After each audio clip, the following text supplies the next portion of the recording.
আমাদের কাছে নয়া জামানার দাওয়াত চলে আসছে, আর ঘরে বসে থাকার সময় নাই। বর্তমানে একটা জিনিস খুবই দেখা যাচ্ছে, কিছু কিছু মেধাবী, কিছু সত্যাবাদ একটা কথা সারা জায়গায় দিয়ে বেড়াচ্ছে, নবীর তত্ত্ব, তাহলে তোমরা কেন তারা পাও?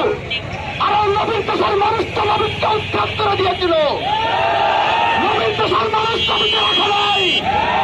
তাই বলে তোমরা মনে করেছ আল্লাহর তাওহীদে জনতা চুপচাপ বসে থাকবে?